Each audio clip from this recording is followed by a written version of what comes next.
out to get me. You're ruining my life. Yep. The more specific you get with them, the more impact they have. Oh, you really showed her. Like, she doesn't even know your name. She will never think about you again unless she's saying how stupid you are on a podcast. Her whole life, she was sexualized because men called her pretty. And she said, the only time that I'm not called pretty is when I call myself pretty. And I was like, holy damn. shit. That is so obvious, but also so like groundbreaking to me right now. I agree.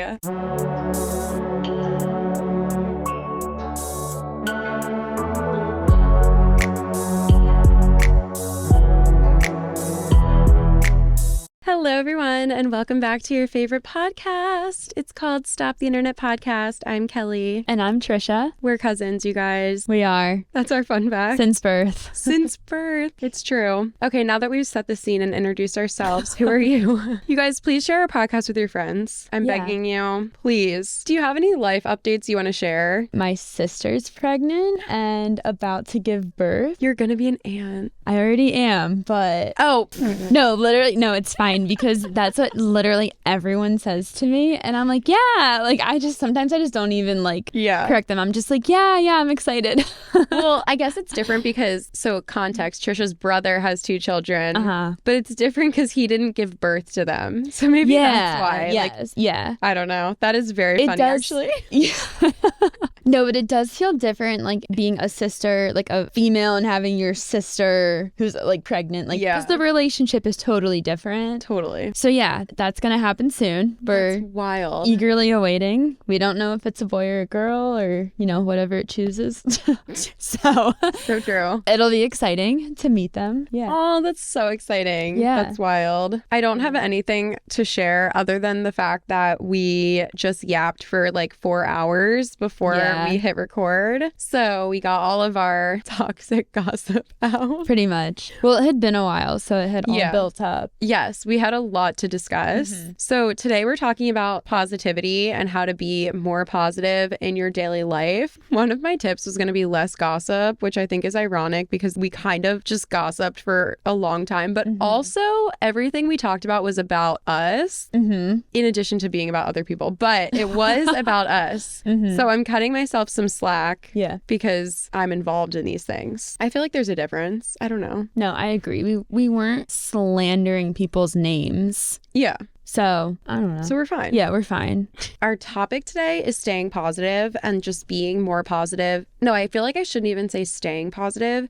Just being positive in your own life. I was thinking we could go about it from the sense of non-toxic positivity because I do think toxic positivity could be an issue. And I saw this quote. It's not really a quote, but it's more just an idea. There's a difference between staying positive and stay positive. So staying positive is a personal goal, which is great, but stay positive as a phrase said to someone else is not great. It's generally advisable not to tell someone how you think they should feel. And I think that's so true. So I think that all the things we're going to talk about on the podcast today are things that we can do in our own lives, but these are not things that you should tell others to do when they come to you while they're going through something negative. Right. Yeah. Positivity has a time and a place, and it can definitely be harmful to people at sometimes. So we're not saying be positive in every possible aspect of life at all times. Right. I do feel like that's an important distinction though, because it is so easy to be like, how to be positive, and then everyone's like, well, I'm not always happy. And it's like, no, that's so true. But if you work on these things within yourself, actually, I shouldn't even say if you work on these things within yourself. I more mean that these things are things that I have done in my life where I have actually noticed a real change in my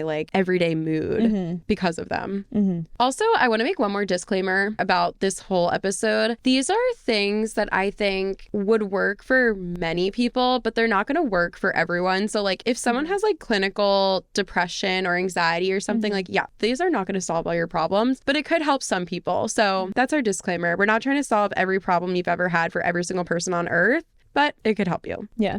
Do you want to go first? Sure. All right. So my first way that I personally have become more positive is I actively work on changing my mindset around certain things. And these sound obvious, but what I've noticed is that the more specific you get with them, the more impact they have. For changing my mindset, I try to be and like act more understanding towards people. And like I said, that's like super obvious, but like my example is not getting mad and having road rage in traffic. I try my hardest. I drive a lot. Like for my job, my commute is super long. So I can have like road rage every now and then. And I can get so annoyed at people that are like driving like crazy and putting other people at risk and stuff. But I've just noticed that like having this negative mindset every time I get into the car has made me like tense every time I drive, no matter where I'm going. And like I don't like driving anymore. So I've been trying to change my mindset and spin it in a way that's like understanding towards bad drivers. And like maybe there's an emergency, maybe they're in a rush to get to someone who's having an emergency, maybe they're an elderly person who is like having trouble driving and we just got to be more patient with them. That's like a little example, but I've noticed it has had a big impact on my life where I'm like aware of like trying to be positive while I'm driving, and my drives go a lot better and I'm not like as stressed out and upset, especially when I'm driving to work. That's like the way I start my day. So it's like if I can have a better start to my day, then that helps like, you know, my entire week be better. Yeah. So. No, that's so true. And it's almost like giving people the benefit of the doubt when, regardless of if it's true or not, it doesn't affect you. So obviously, like we don't want to cut slack for people that are like driving recklessly and putting us in danger. But yeah, like if someone is just like driving on the shoulder and you're like, that's a dickhead move,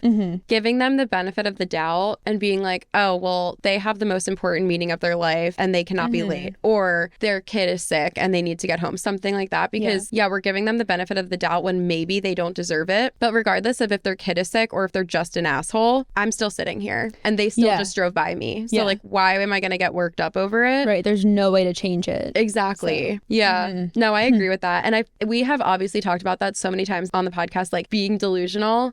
I do think that in situations like that, where regardless of how you frame the situation in your mind, if the same outcome for you is going to happen, I think frame it in the way of being a little bit delusional and giving people the benefit of the doubt and like looking on the bright side. So I totally agree with that. And the other thing I do specifically for traffic, which does feel very delusional, is if I'm driving and maybe I'm like a little bit late to work, but traffic's moving in the flow that I want it to, and like we are moving along, in my head, I'm like, all right, everyone, like, good job. Let's keep going. Like, we're doing well. And I'm like, we're like, let's think of ourselves as a community because we're all on the same road in our cars trying to get somewhere. So I'm like, let me just like make this like more of a community activity in my head instead of like me against everyone else that I'm surrounded by. Because that's how it does feel to me. It's like me against everyone. I'm trying to get to where I need to go first and like the fastest if I'm late or whatever. But I'm like, no, I need to think of this as more like we're all in this together. And that has helped as well. Yeah. Honestly, that's such a positive mindset. Obviously, it's a positive mindset. But no, that's so true, because that I do feel like is a good level of delusion.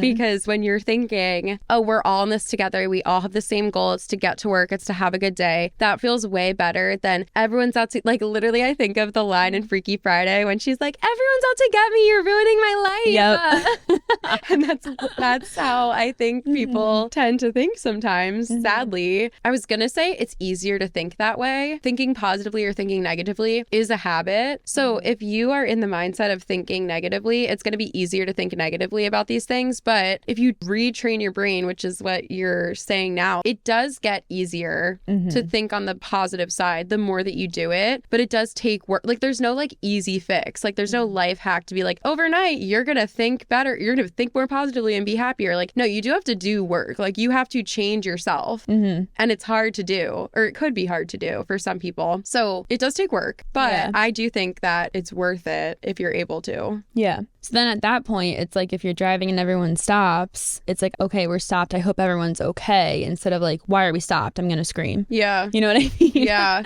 That's my first tip. No, I like that. There was one time I was in traffic and I was the first cars driving down a one-way street in the city, and a police van stopped in front of me and I was the car right behind them. And of course. Thankfully, I had just gotten food. So I see the cop get out. He puts it fully in park. Like, emergency brake is on. This car is not moving anytime soon. And I had just picked up a sandwich and I was like, slay, I get to sit here, put my car in park and eat my sandwich while I get this whole show. Because the police officer was actually arresting someone. It looked like they were a DoorDash driver. Like the guy looked so normal. He had his helmet on and everything, like on a bike. His bike was on the sidewalk. Like it was like the most mellow arrest I've ever seen. Like I have no idea what this man did. Oh my God. It did not seem like he did anything because And they found him on his bike? I don't know. En route? All I know is that he was actually outside of a cheesesteak place. So I guess he was picking up someone's like DoorDash. Oh my God. And the police officer just like went out, was talking to him. Like I was like, oh, they're just chatting. No, fully put him in cuffs and escorted him into the back of the van. He was still wearing his helmet, his bicycle helmet. It was so strange. But while this is happening, the cars are just piling up behind me on this one-way street. And I'm just starting to hear like honks of horns and people yelling. And I'm like looking in my rearview mirrors and like kind of turning around outside the window. This whole affair probably was like more than 10 minutes, less than 20 minutes. So it was a long time to be sitting in your car not moving and wondering why. But I was just thinking about all the people that are like 3 blocks back and they're probably like, what the hell is going on? And like, move your stupid car, you selfish. Like, and I'm like, wait, no, it's just a police officer doing his job. Well, hopefully he was doing his job and like,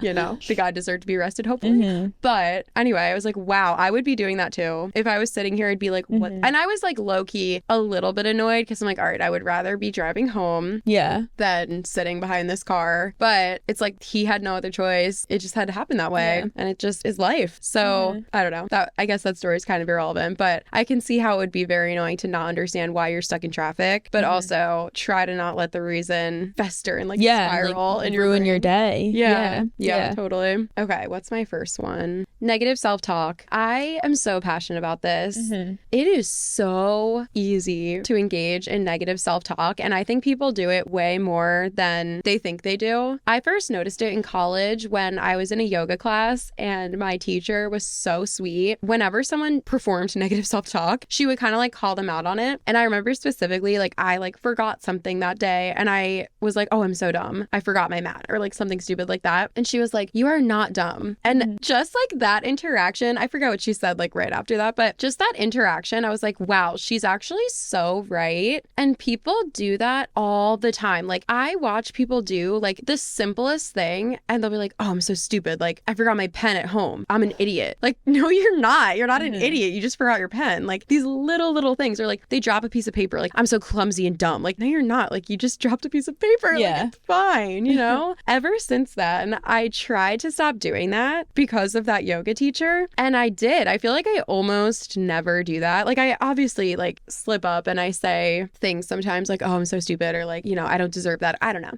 But I really have tried to stop doing that. And I think a lot of my friends in one of my like really close friend groups have also stopped doing it. And then I will hang out with other people and it's almost like jarring how often some people say negative comments about themselves. And it's like kind of sad. So I did some research and I wrote down examples of the different kinds of negative self-talk. A casual example would be kind of what I just said, like when you just forgot something or you dropped something or you made this very, very simple human mistake that can be solved in not kidding 2.5 seconds. Like reach down and pick it up, you know? Those are like casual examples. The second example would be like the way that people joke. I've heard people say, oh, I'm a piece of shit, or like, I'll be single forever. Yeah. Like I hate that phrase. Like when people are like, I'm a piece of shit. Like I kind of hate that. Yeah. I'm like, why? First of all, it's not funny. Right. Like it's also not true. It's just like irrelevant. Like, what do you want from me? Fake pity? Do you want real pity? Like, I don't know. How do I respond to that? Exactly. Like, oh, I'm a piece of shit. I'm like, okay. And like, you kind of are for putting you in this situation. Yeah. No, really. And then it's like, if you actually think you're a piece of shit, why are you doing these things? Like, no, you don't think that because you're a good person. I know you. Yeah. And I get it that it comes out sometimes. Like, I'm not talking about like if someone says this one time, I'm not gonna be like, well, you're like, yeah, you are because you do this. No, like if it's your whole sense of humor to just like degrade yourself, I think that's problematic. I really think that what you tell your brain becomes reality. Like our whole reality is what we believe to be true. So if you keep saying these things to yourself, you will start to believe them. Yeah. And I genuinely think that is true. And we've also done a deep dive on this on other episodes about how when people say like, I'll be single forever, like the more that you say that, the more that it becomes true in a way. Because if you're telling everyone around you like, yeah, I'll be single forever, I can never match with a guy, and then your friend has like the best guy friend, like, are they really going to think of you? Because I might be like, oh, well, that person's kind of like negative about dating and they never give people a chance. And like, I don't know. So you're really just hurting yourself when you like joke like that.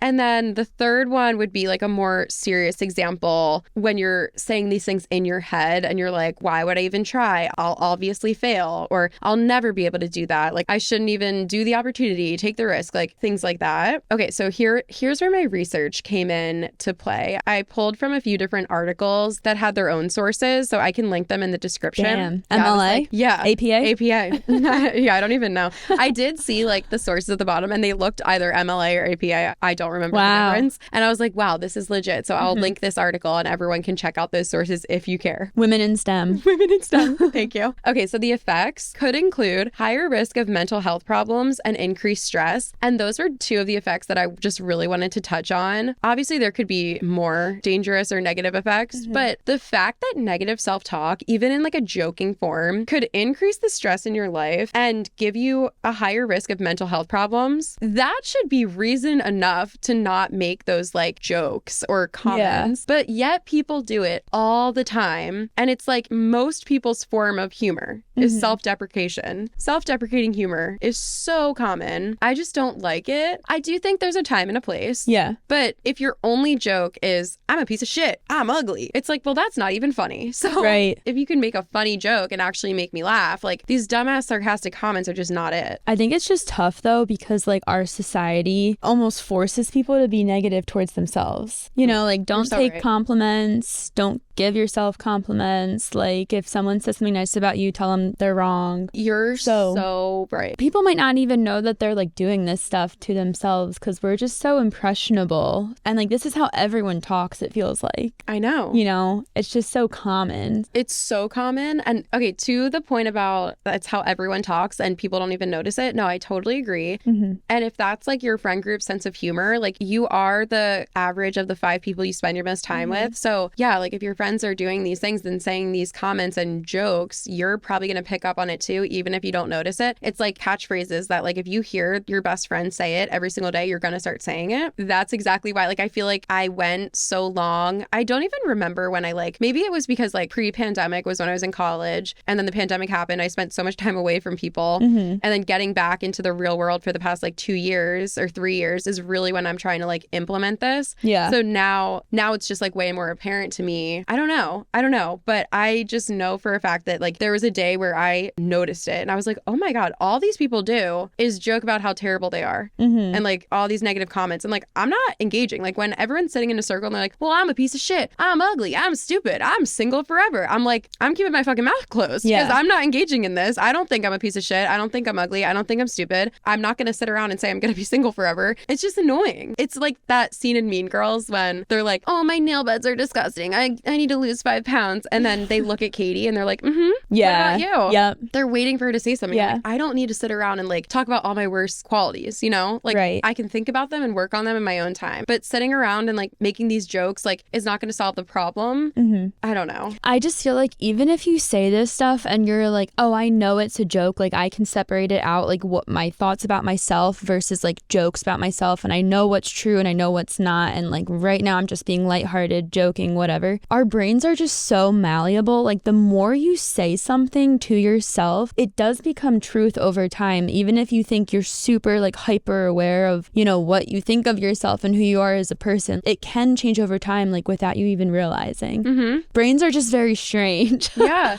But yeah, this kind of stuff, like so much happens without your awareness when you do think that you're totally in the know about yourself. You're actually not. No, I totally agree. Like I do think so much of our reality and like the way we think the way we live our lives is formed in our subconscious. And yeah, your subconscious doesn't get to decide between a joke and something that's serious. I feel like that's why manifestation works. Like, yeah, obviously that's like more woo-woo, and like not everyone believes in manifestation, but we have also talked about how manifestation, it is woo-woo, but there are literal elements to it. Like if you walk around saying the things that you want, people are going to hear you. They're going to think of you when those opportunities present themselves. So it does become reality in many ways. And then also your subconscious, like how they say manifestation works is your subconscious, like Tricia was saying, doesn't understand the difference between something that is true and something that is a lie. So if I sit around all day and I say, I'm so happy, I live a great life, my subconscious is going to use confirmation bias to make those things true in my conscious mind and my conscious like world. What? Hi. Oh my God. You guys are being greeted by an angel. What a nice surprise. I literally manifested this. I was like, my life is great. My life is full of joy. And now he's here. Our dog has joined us. Our dog, mine and Tricia's joint dog. Please Blue. look at him. You guys watch our podcast on YouTube. He's so cute. Oh look my at him sitting there. God. I'm obsessed with you. He's cute. I love you. Oh, yeah. Blue, don't chew it. No. Don't do that. He already chewed a cord on a light and I had to tape it with duct tape. Oh, really? Oh, I see that. Do you want to sit here while we record? Oh my God, he's doing that scratchy leg thing. I found the good spot. You're so cute. Should we leave him here? Oh, yeah. Bye, Sounds Blue. fun. Bye. Okay, Blue's gone now. Sad. Sad. That was so joyous, though. Yeah, like I do think that, well, everyone knows our brains work on confirmation bias. You can see examples of that in every piece of media, every sentence someone says, like literally everything. I mean, that works on other things too, in my opinion. Okay, I kind of lost my train of thought ever since Blue visited us. So we're talking about... I do have something to say about your confirmation bias. Oh, yes. So there's something else called, I learned about this in school like years ago. It's called cognitive dissonance. Oh. Have you heard of that before? Yeah. So it's like when something happens in like your real world and it's not like what you were expecting or like what your brain has like, you know, preconceived will happen, I guess. Your brain almost comes up with like a scenario to correct what happened so that it like makes sense within your reality. So wow, okay. I just feel like if you have more positive self-talk about yourself, like when someone or if someone says something bad or negative about you, your brain, it's almost just like it's so simple. I don't know why I'm even like saying all this like psychology stuff. No, but it's so like, interesting. It's like your brain will correct it to being like, okay, they said that mean thing about me, but it's just because like they're unhappy, or you know what I mean? Like you will make up something to correct that unexpected event that just happened to you. I think that's so true. I mean, obviously it's true because it's psychology, but there are so many examples of that. Even in like dating, I feel like this happens all the time. We talk about it all the time. When someone gets ghosted or gets dumped, or after the first date when it went perfectly in your mind, the person never wanted to see you again. People spend so much time, myself included, like wondering what happened. Why did they do this? Like, what's the story I'm going to tell myself? And the reason actually doesn't even matter. Like, I will never know the reason. One, most likely I'll never know the reason. And two, it doesn't matter, because whether the person ghosted me because they're a dickhead and they don't like me, they like me but they found someone better, they like me but something crazy went on in their life, it doesn't matter. The fact is they did it, and that's all that matters, is they did it. But it's so hard to stop yourself from like spiraling and like trying to figure out the reason why and like all the rationale for it to match the story in your brain. Yeah. And I think that's another reason why people make excuses for friends, partners, like so many people in life, is because they tell themselves the story, they fall in love with the story, and when the people in their life that are characters in their own story don't live up to the story, they need to rewrite the story and figure out how to make everything connect and still flow, but it was never real. It's just the story that you made up in your mind. Yeah, wow, that's actually really interesting. Going back to what you said about how people are like not allowed to be confident. Yeah. I just saw a video on TikTok of this beautiful girl. She's probably in her early 20s, and she made like a joking video about, well, okay, the video wasn't a joke, but she was saying it kind of like in a lighthearted way, and she was saying that that's just like her humor is just like very dry. Anyway, so the whole first video was about, I got cheated on. Like, literally look at me. Like, I don't have the beauty filter on. These are my real eyes. Like, I have blonde hair. She's skinny. She's literally beautiful. She's like, I was cheated on. So it has nothing to do with the person who got cheated on. It only has to do with the cheater, like that kind of idea. The comments were like mixed reviews. Like some people were like facts and some people were like, I don't know how to feel about this. Like this is a weird take. You're sitting here like I'm all that and I got cheated on. But somebody was like, and you're really humble, something like that. She responded in this video where she was so well spoken and she basically went on a rant about how, one, that's just my sense of humor, and if you don't get it, you're just not gonna get it. But two, why do I think I'm pretty? Like everyone's commenting on my video, why do you think you're so pretty? Where did all this confidence come from? She went on this whole tangent. I almost just want to like, maybe I'll try to find it and like link it in the comments because she spoke way better than I can. But she was like, oh, I think I'm pretty because when I was 5 years old walking around with my mom, old men would stop us on the street and say, oh my God, she's gorgeous. She's going to be a stunner when she gets older. Because when I was on the bus when I was 9, a boy stopped me like and wouldn't let me off until like I called him daddy. Like, and that was fine. And then in high school, like all these boys called me pretty and they did this to me. And like her whole life she was sexualized because men called her pretty. And she said, the only time that I'm not called pretty is when I call myself pretty. And I was like, holy damn shit. The top comment on that was like, this is slam poetry or like spoken word poetry. Yes. Like, and she said, because in every single time when a man said it, it was okay. And then when I'm saying it, it's the only time it's not okay. Wait, that is so obvious, but also so like groundbreaking to me right now.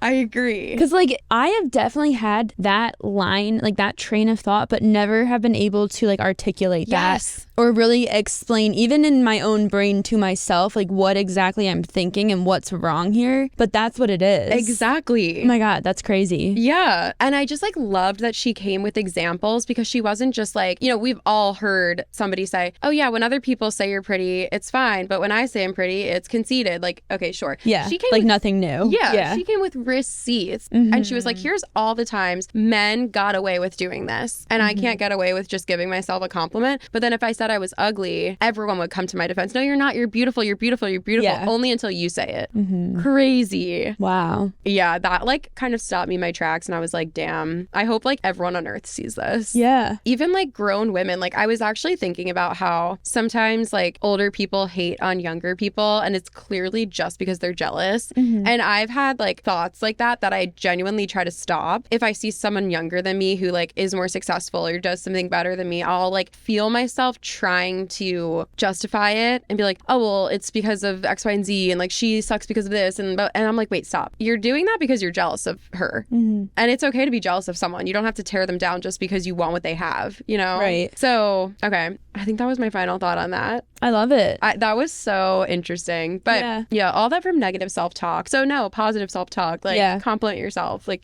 yeah, do your best. Yeah. Like you don't have to say affirmations out loud, but like try and catch yourself when you have these like bad thoughts about yourself. Yeah. I'm like chronically late, which is something I hate about myself. Hate about myself. And when I'm late, in my head, I'm like, people think you're lazy because you didn't leave on time. You like procrastinated. People think you're dumb. You can't figure out how to get somewhere like on time. Like all my stuff is about driving. Yeah.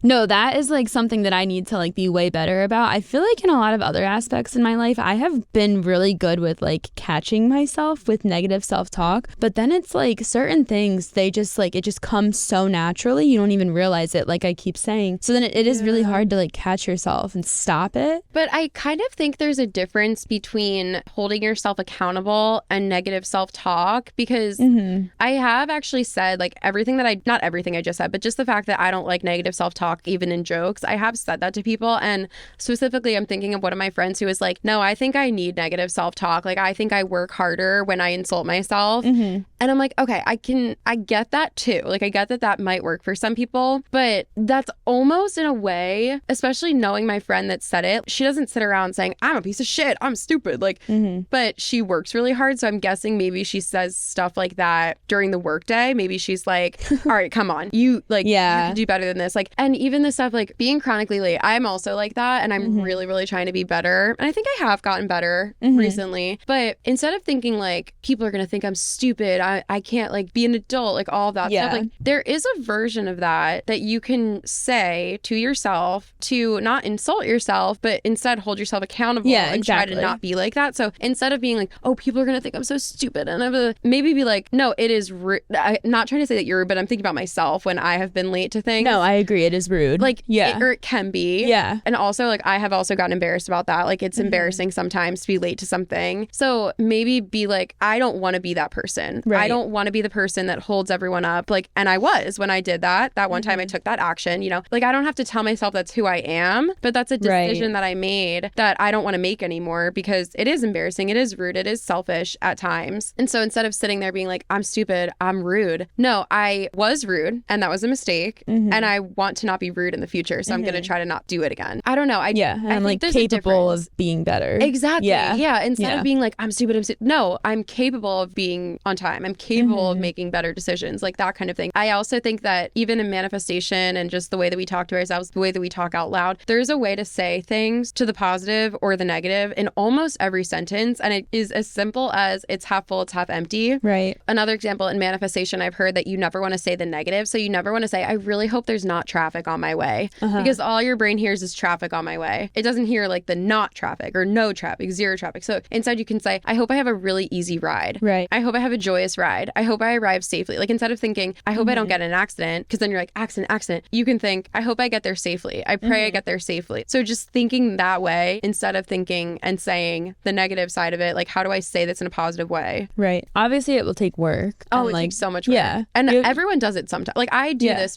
everything I'm saying right now, like I probably have done it all like in the past month. Yeah, exactly. Like we were saying earlier, because it's like how our society functions, like you literally have to rewire your brain because you have probably been this way since your childhood. Yeah, that's so true. It does take hard work. Yeah, it's hard. Yeah. All right, this is like on the same vein as being and like acting more understanding of people. This can go back to what we said in the beginning, like gossiping. I have been trying to put like, not like, oh, I don't partake in gossip, I don't talk about people, I don't blah, blah, blah, whatever. I still do. I'm human. And that is like almost a habit that I have formed over years. So it's like not like I can just stop easily. I mean, maybe some people can. I feel I can't. But I have been trying to be more positive, like when I am partaking in this like potentially negative talk about another person. I really have been trying to like be more positive in that space and not like just completely go for someone and just like, I don't know, just reframe the way that I speak about people in general.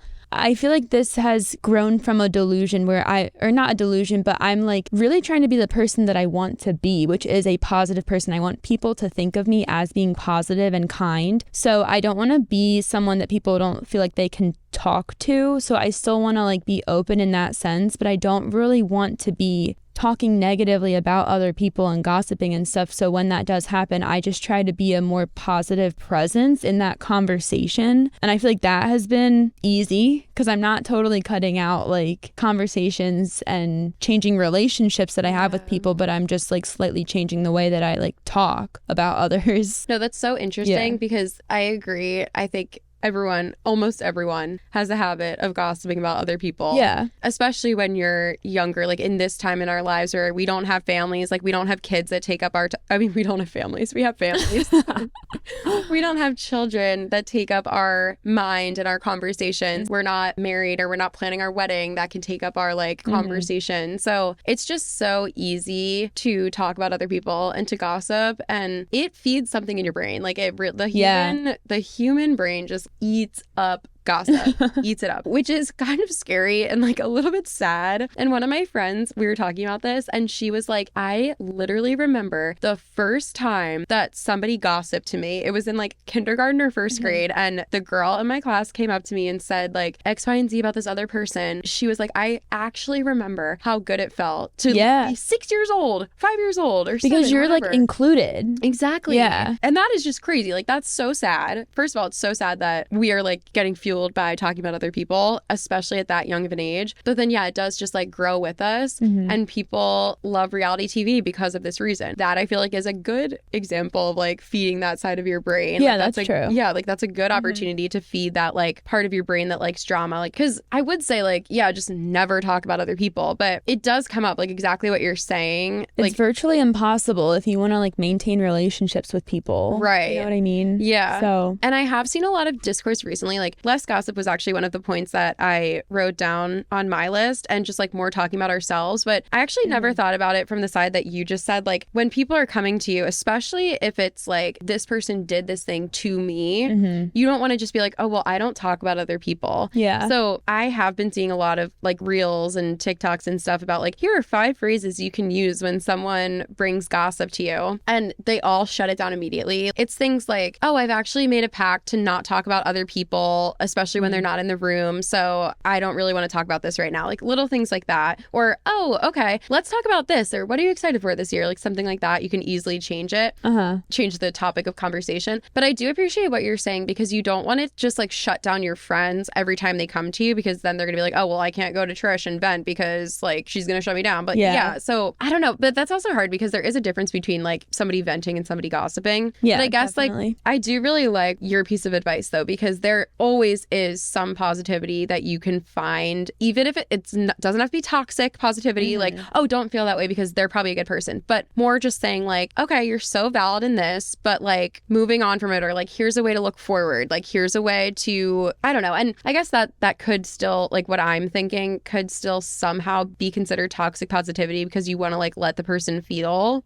But I guess we'll use this example if people are not venting to you, but just talking about someone that's so completely random and has nothing to do with us. So like someone disrespected you, sure, maybe you don't say it in that situation. But if your friend comes to you and they're like, hey, oh my God, did you see that this girl we went to high school with is pregnant with this guy's baby and blah, blah, blah, and they're not married. And then you're like, all right, this is literally just gossip. Like, I don't need to talk about this. Maybe that's when you're like, oh, that's actually great for them if that's what they want. And how are you? Like, yeah, that's when you like do the positive like spin and the like the blocking of the conversation. Yeah. I know. I don't want to, for a lot of people, I don't want to feel like I'm just like blocking it out, because I've had that happen to me where people just shut it down immediately, and I'm like, oh, well, okay. Now what do we talk about? And also like I don't really feel welcome here, and I feel awkward, and so I want to avoid all of that stuff. But I do think it's like relatively easy. Like if someone needs to get something out and vent about someone, and maybe they do say some mean things about that person throughout the conversation, like it's not like I'm like encouraging it and like also feeding into it and being like, yeah, and they're mean for this reason and they shouldn't have done this. But I'll just be like, yeah, like, you know, that's upsetting that happened to you. Just like validating people, and like, but just like not really feeding into like the negative parts of the conversation. And I'm not saying you have to add in positive parts, like, well, they're a good person in this way, because then that's kind of invalidating the person where they're at right now.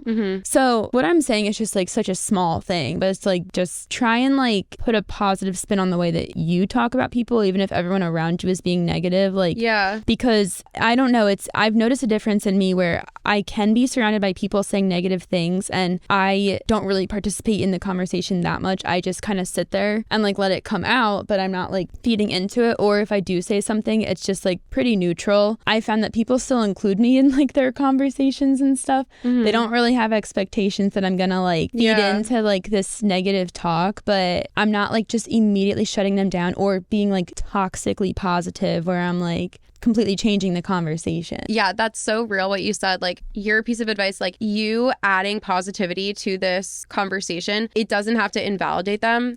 It can just be, oh, you're valid in that, and ending it there. Like the positivity you bring is to not add more negative to the pile. And that's just enough. Like even that is enough. Yeah, because then you're not invalidating people, but you're just not adding to like the pile of negative thoughts. And I'm not like shutting them down. If they need to get out this negativity, then go for it. And I don't want to seem like I'm better than someone. Like I don't do gossip anymore. Like, come on.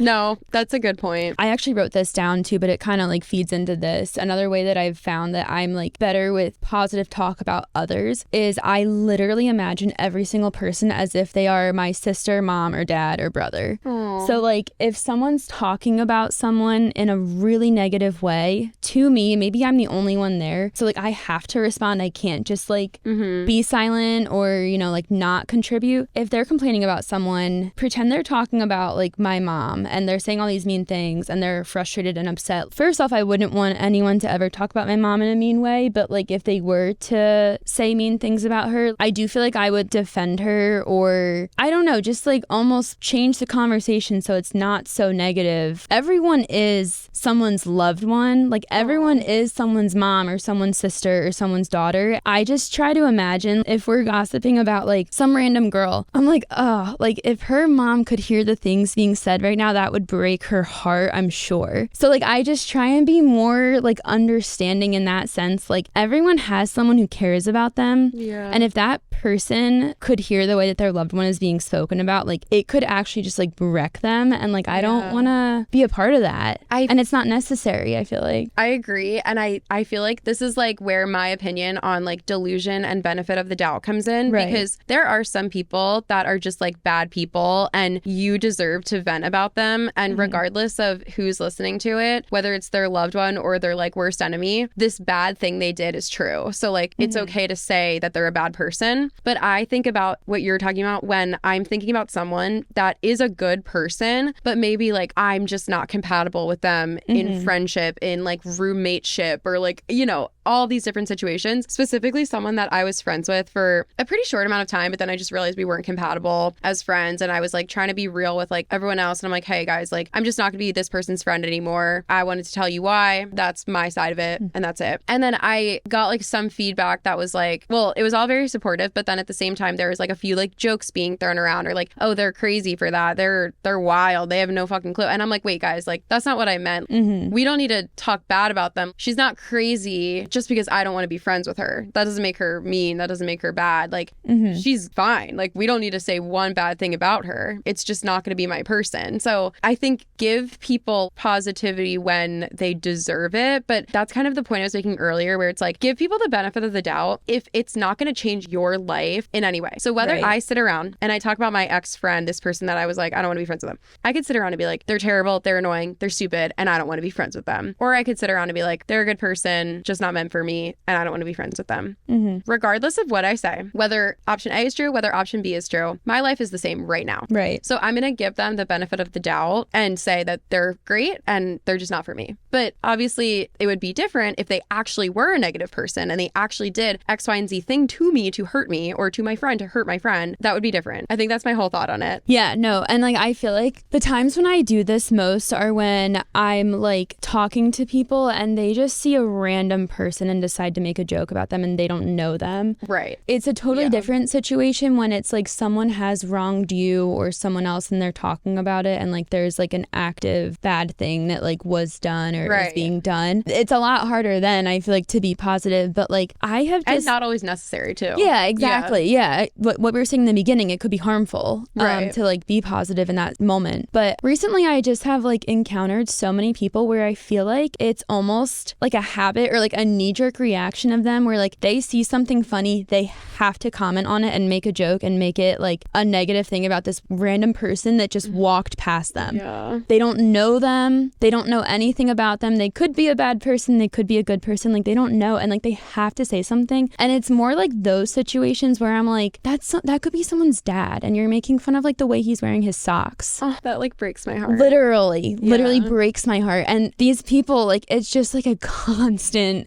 like stream of thought, just always just like making jokes about people they don't know. And I'm like, in those cases, like you don't know them, you don't know what they're going through, which is like so cliche to say, like everyone's going through something, but like you really don't know them. No, I know. And like to make a joke about something as simple as the way they're wearing their outfit, that's so mean. And like what's the point? And who gains anything from that? No, so. I appreciate that so much, because people do make negative comments all the time. Like, it is more fun and exciting in your brain to say something mean about someone than it is to say something nice about someone. Like, it's so sad. And I think about that with like people that I've experienced in a workplace or that have clients, and it doesn't happen often, but there's been like a few random times where I've heard someone say something negative about like a client of theirs. And it's not just like, oh, they're an annoying client. It'll be like something mean like that. Very, very rare though. But I've heard it happen, and I'm just like, that doesn't make me feel anything about your client, but that makes me feel weird about you. Yes. Like, why are you saying that about them? And like, if they knew that you were saying something like that about them, they would probably feel so insecure, so unhappy with the service that they just received from you. I just think that's so weird. And I try to operate in a way where I'm like, all right, someone's recording me right now. And if this recording gets back to the client, what are they gonna... I mean, first of all, it happens sometimes, but I really don't have thoughts about that. Like, I don't don't have like mean thoughts like that. Right. Most Same. of the time. Yeah. Like that's just crazy. But anyway, imagine if you found out that your dentist and all the team that works on your teeth are making fun of you when you leave. Right. Isn't that so sad? And like,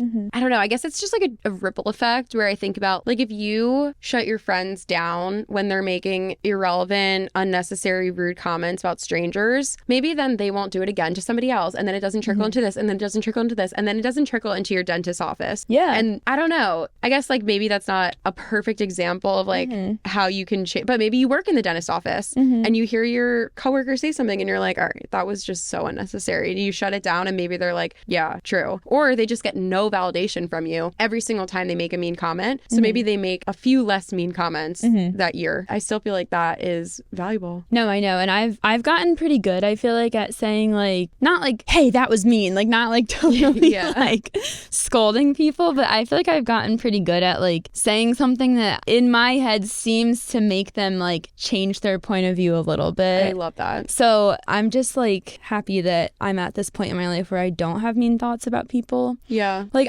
I don't know, just to help anyone out there, like if you see like an old man wearing like a jacket that doesn't match his button down shirt, maybe he lives alone and has to get dressed by himself every morning. You know what I mean? Like, yeah. Or like, yeah, maybe someone was nervous about their outfit that they decided to wear today and like it's very bold for them and they're insecure. Just like thinking about like no one is like that simple that like they just put on this ugly outfit, they know it's ugly, and like you have the right to make a joke about it. Like it's not that black and white. Just like considering that there's probably more to it before you make a joke about something, I feel like that can help cut the habit of constantly doing that about people you don't know. Yeah, so true. Also, I heard this phrase that if someone says something mean or something like that, a way to like shut them down and also embarrass them at the same time is saying like, what a weird thing to say out loud. Wait, yes. I love that I've been phrase. hearing that too. I love it. Just yeah. like making them feel like they are the weird one because they are. Because if you're making fun of people's socks or their jacket or their button-up shirt, you're the weird one. Like you're the problem. Yeah. Not them. Not the button-up shirt. One more thing that I just have to add into here that I know that I wrote down, and it's so quick and it's still on the same vein about like not everything. Like there's always just more to something before you like make your mean comment. I saw a TikTok that like really blew my mind again, as always.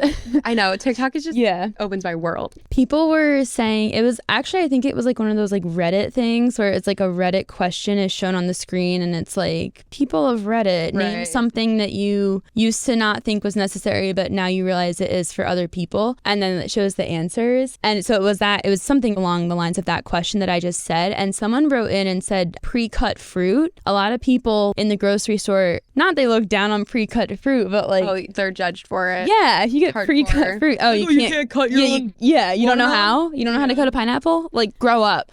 But someone said like pre-cut fruit can give people with certain like differing abilities a chance at having fresh fruit. Maybe they physically cannot cut their own fruit themselves. I don't know, even just like families with little kids, you don't have time to like meal prep, but they want to make a nice meal. They get something pre-cut that saves them like 10 minutes in making their meal. Just nothing is as black and white as it seems, even down to pre-cut fruit. It's like so complex, like that's so true. Who can benefit from it? So stop having your like judgments and like negative thoughts about literally everything, because you just like don't know the extent of a lot of stuff. Yeah. You know, if that made any sense. True. I also had less gossip on my list, and some of my notes were on my birthday a few years ago. We went around the table and we said something that we were excited for in that calendar year. Cute. Yeah. And I thought that was really fun because when you're like sitting at a table and everyone's like having a drink and you're like getting your day started, it's just so easy to talk about people. Like you want to talk about people and it's unnecessary. So I really enjoyed that. And I do just think that talking about things that you're excited about is always going to be a better conversation, and it helps you get to know people. But like when you're thinking about, even with your own friends, like, do you want to hear about this random girl that went to high school with your friend that you've never met and you're never going to meet her and what's going on in her life? Or do you want to know what your best friend is most looking forward to this month? Because it probably should be the latter. Yeah. I actually not, but it probably should for real. No, sometimes I get insulted when I don't know about like big things in my friends' lives. Yeah. like, why didn't you tell me about this when we were together like last week or whatever? Yeah. We just talked about like this girl stupid from like college, high school like, stuff. Yeah, exactly. Literally. No, that's good. I like that. I feel like I sidetracked you. Do you want to do your next one? Because I feel like ours were the same. Oh, was that like your next one? Yeah, that was on my list. Like, the less gossip was on my list. I have one that's super quick and super obvious, and I feel so annoying for even saying it, but keeping a clean space. No, I agree. Can help you be more positive for sure. I agree. I wrote, put cleaning into your calendar, make it a habit, do small things daily so that you don't get overwhelmed and like fall behind on cleaning. It just makes it like one less thing to think about and stress about. Everyone says this, everyone knows this. You have a clearer mind when your space is clean, and so obviously you're gonna be more positive about other stuff then. No, I agree. I think I wrote down something similar. Okay, no, I didn't. But I was thinking about that too, because recently I've just been feeling like overwhelmed because of a lot of things. And I have been cleaning like nonstop because I'm just like, there's so much stuff everywhere. And I cleaned out my closet and just donated so much stuff, and I feel so much lighter, and I have less stuff to worry about, less stuff to look at, less stuff to clean up. It's so nice. And since doing that, I'm like, I want to do more. Like, I want to get rid of more. It didn't make me want to get new clothes. It made me want to keep donating wonderful clothes that I don't even touch to people that need them, that will use them, that will actually use have them sit in your closet for years. And I just stare at it. It's like another thing to wash, another thing to pick up when it falls off the hanger. Like, it's so unnecessary. And just buying less stuff. Like, it's so simple, but it's like you have less stuff that breaks. You have one less thing to fix. Like, my dad is so funny. Like, when I was growing up, we never had an ice maker or a water thing in our fridge. And then my parents got a new fridge years ago, and it has an ice maker. And my dad's like, I'm not setting that up, because he literally is like, one less thing that's gonna break and I have to fix it. And I have to like crawl under the sink and fix it. He's like, we can make our own ice. Like, it's not that hard. And I was like, wow, that's actually kind of true. Like, the more things you have, the more things that can go wrong, that can break and make you sad. Like, you just don't even need it at all. And stress you out. And it seems so simple, but it's like, actually, it can cause like a cascade of things. Feelings. Really. And I'm thinking about, I am going on a trip this summer, and I'm thinking about what I'm going to pack. And I'm like, I am actually going to challenge myself to not even bring a check bag. Like, I want to only bring a carry-on, because the less stuff that I have, the less stuff that I have to worry about losing, getting stolen, like packing up when we're going to a new place that day. Like, cleaning out my closet changed my life. I'm like, I don't need any of this. So yes, I totally agree with you. Oh my gosh, wait, I'm going back to negative self-talk. Our conversation went in a different direction, but I did write down a few tips. Oh, I love it. So one of them was take it seriously. So when you say things that are negative about yourself, take a minute and think about it and make a conscious effort to not do it. And this sounds so simple, but too many people forget it, including myself. Think before you speak. If we just calm down and relax. Everybody calm down.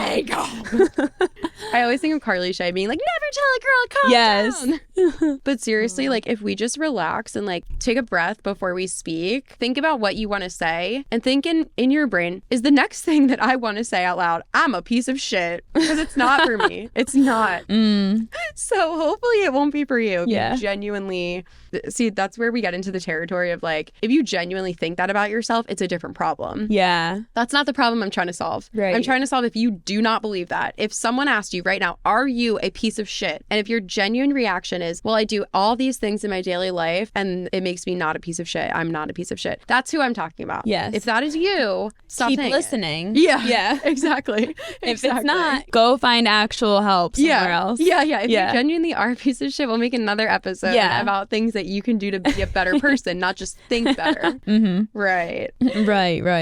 Another tip was, I think these were from the articles I read, try cognitive restructuring. Really think through what you just said and think like, is this rooted in fact, or is this just something I just said? Because odds are it's probably just going to be something you just said. Finding affirmations that work for you, positive affirmations, like finding what is your favorite thing about yourself and just focusing on that. And the last one, don't think less of yourself, think of yourself less, which I think that's Cool. very interesting because a lot of times with like negative self-talk, a more serious example, because remember I gave those examples of like lighthearted, medium tier, and then the more serious example, it's like, oh, everyone hates me. Like everyone is making fun of me. Everyone thinks I'm stupid. Like everyone's probably not even thinking about you. True. You probably didn't cross everyone's mind, let alone anyone's mind. So think of yourself less. Yeah, I like that. Wait, I forgot I was going to say this earlier and I just remembered it again, but this is just like a little story I always think about. So this lady, wherever you are, you like made an impact on me. Am I gonna cry? No, it's not like that special, but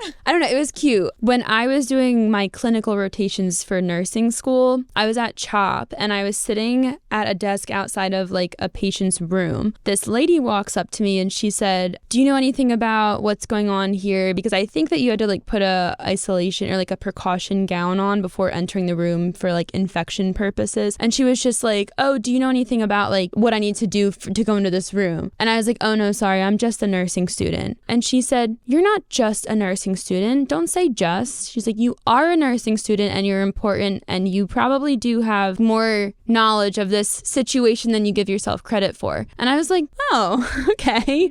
Thank you." So now I always think about that. And I feel like I might have talked about this on the podcast before, but I don't know, the importance of like catching yourself again and like not saying I'm just this, I'm just this. It's like, no, you are whatever. Like you don't say just, because I feel like that can knock you down a notch and it's not necessary. Yeah. In like most situations. I do vaguely remember you telling that story and I love that. And I actually have been trying to implement that in emails. And I've heard other people say this too from like a corporate workplace perspective. Avoiding saying just is so powerful. So when you're emailing someone and you're like, "Hey, just wanting to follow up," or like just making sure you know, like that almost sounds like so casual and that like the thing doesn't matter. Like, no, you're not just following up. You are following up because this person needs to do this task or you need the answer or something. I actually do edit emails like right before I send them and I do try to take out just. And I'm like, if this doesn't sound passive aggressive without just, it's coming out. Yeah. Like, so yeah, I do try to avoid saying just checking in. Like I want to say, "Hi, I am checking in to make sure that we're on the same page." Something like that. Yeah, that's cool. It is powerful. It is. You know, it's such a small word, but yeah. Oh, that's so sweet. Yeah. So this is my last one. So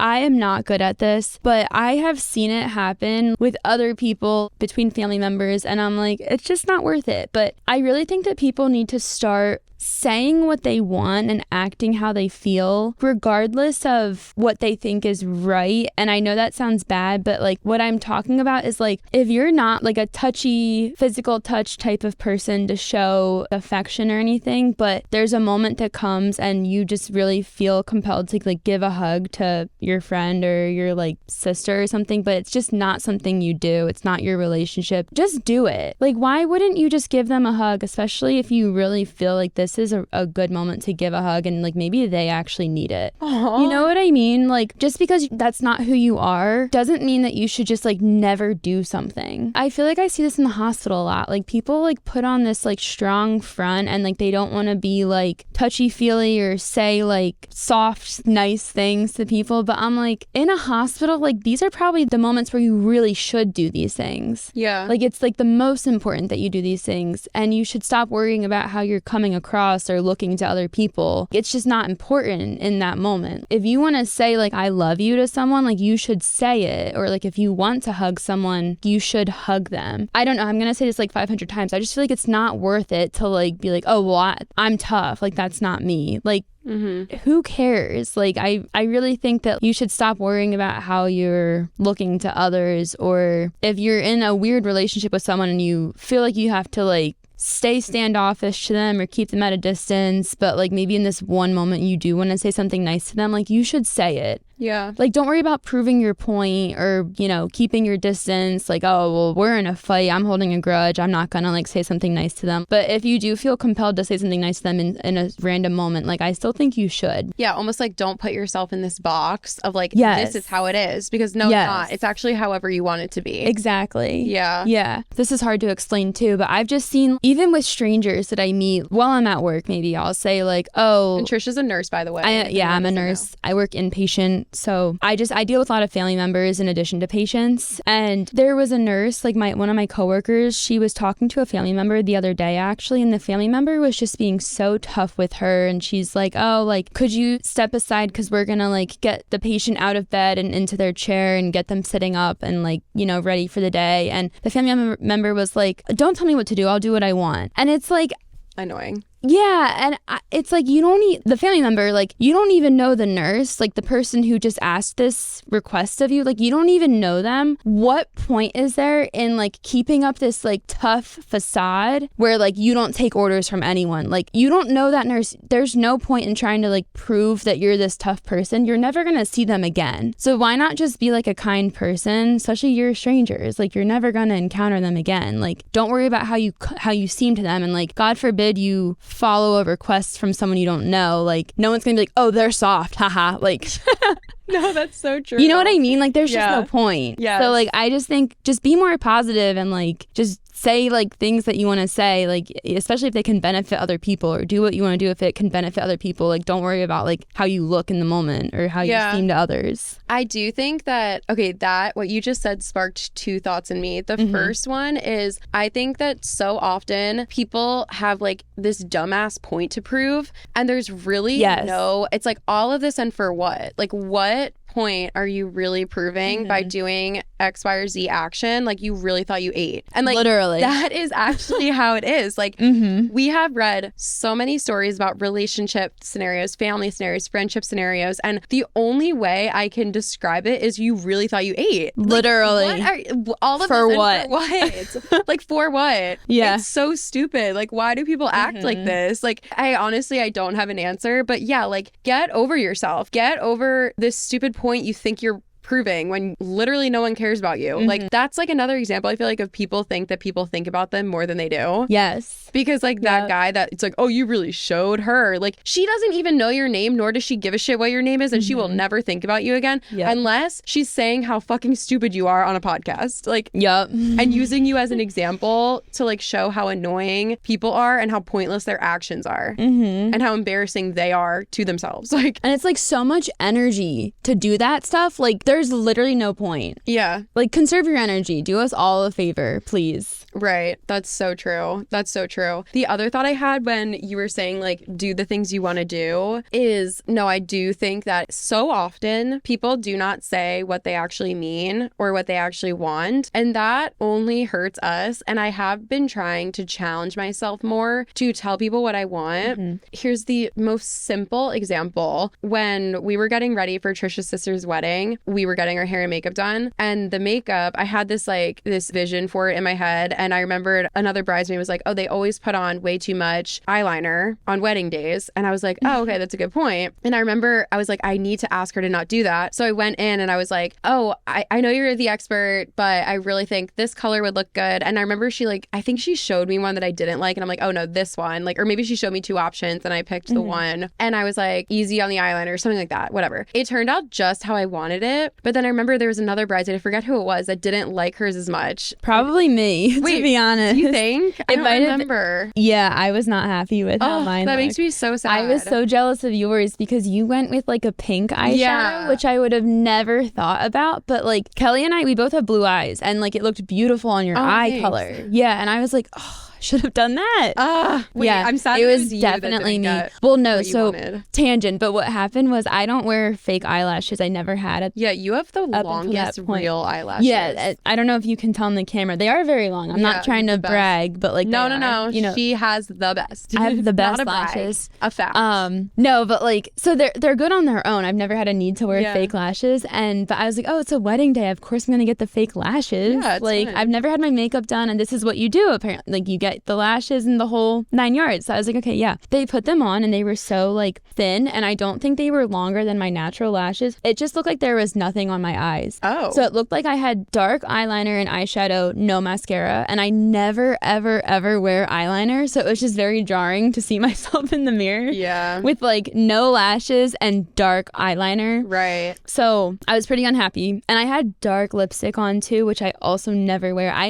the only makeup, not to brag again, the only makeup I wear is mascara. I don't know how to do skin makeup. Like, I don't wear anything. So it was just very like unsettling to see myself. So I added some mascara onto like mine and the fake lashes together. And then I looked like myself again. Okay, good. So it was a happy ending, but I was very upset for a while. And I just was like talking about it, not doing anything. And I'm like, well, actually, let me see if I can fix this. Like, let me shut up. I mean, I'm glad you did. I'm sure you could have also gone back to her and been like, probably. The bride is my sister and I need this to be fixed. Yeah, probably. But I didn't. But I also do think that happens to a ton of people. Like, I am a wedding photographer and I hear girls talking all the time about how they don't like their hair and makeup, but they don't want to tell the person because it could be like offensive or I don't know. And I've experienced that too. Like, I went to a salon and she literally did nothing that I wanted. And I sat there and I was like, yeah, like it is so hard to tell a service professional to their face, I don't like what you did for the past 4 hours, like on my hair or on my makeup, whatever. So I get it. I get why people don't tell them after the fact, but I think that there is so much positivity in telling someone what you want before the action like takes place, because it's only gonna help you. And I think that's true in like almost all situations. Like I just think so many people are scared to tell people what they want, but really it actually helps the situation most of the time. Like, even if you're deciding where to go for dinner in your friend group and everyone's like, I don't know, and in your mind you're like, I want Mexican so bad, and you're just like, I don't know, and then everyone picks this like other place and you're like, damn, I'm not even happy. Whereas if you just said, hey guys, I really want Mexican, let's get Mexican, maybe everyone else would be like, great idea, and now you got what you wanted and everyone else is having a good time too, and we didn't have to sit around for 25 minutes deciding to go to the Japanese food place tonight. Like it actually just helps people.